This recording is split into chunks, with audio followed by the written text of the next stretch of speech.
বিসমিল্লাহির রহমানির রহিম। আমি আজ সমাধান করব নবম ও দশম শ্রেণীর জেনারেল ম্যাথ বইয়ের অনুশীলনী 2.1-এর 3-এর গ নম্বর অঙ্কের। 3-এর গ নম্বর অঙ্কটি হলো a equal to 234 c equal to 2ab হলে a ক্যাপ c নির্ণয় করো।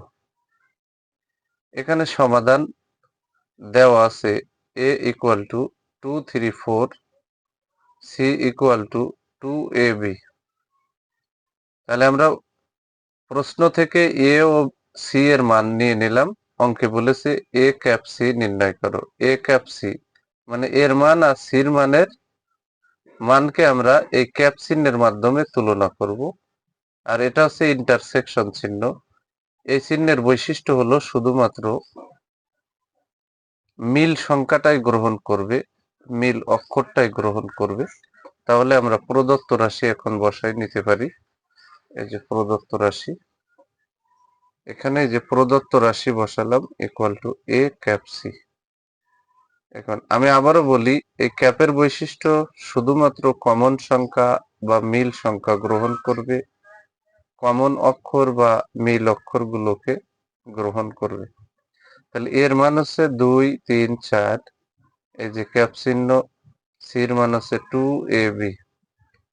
এখন এটা আর এটার সাথে যদি আমরা এই সেট আর এই সেটের সাথে যদি তুলনা করি, তাহলে এখানে 2 আছে, এখানে 2 আছে, তাহলে এটা কমন গ্রহণ করলো। এখানে 3 আছে, এখানে কিন্তু নেই, তাহলে এই 3 গ্রহণযোগ্য নয়। এখানে 4 আছে, এখানে কিন্তু 4 নেই, তাহলে 4 এখানে গ্রহণযোগ্য নয়। এখানে এ আছে, এপাশে কিন্তু এ নাই, তাহলে এ গ্রহণযোগ্য হবে না।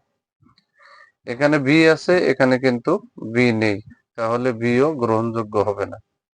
তাহলে আমরা উভয় সেটের সাথে এই ইন্টারসেকশন চিহ্নের মাধ্যমে তুলনা করে দেখলাম, শুধুমাত্র 2 আর 2 মিল আছে, সেটাই হচ্ছে অ্যান্সারে আসবে এবং সেটের অন্তর্ভুক্ত হবে।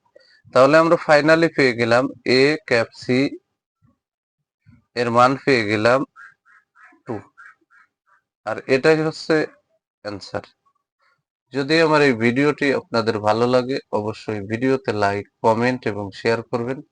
প্রতিদিন নবম ও দশম শ্রেণীর জেনারেল ম্যাথ এই সাবজেক্ট থেকে গুরুত্বপূর্ণ অঙ্কের ভিডিও পেতে আমার ইউটিউব চ্যানেলটি সিঙ্গম 90-কে সাবস্ক্রাইব করে পাশে থাকবেন, যাতে আমি ভিডিও ছাড়ার সাথে সাথে ভিডিওর নোটিফিকেশনটি আপনাদের কাছে চলে যায়।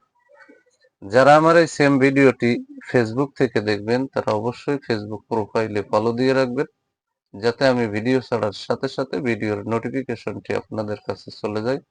সবাইকে জানাই সালাম, আসসালামু আলাইকুম ওয়া রাহমাতুল্লাহি ওয়া বারাকাতুহু।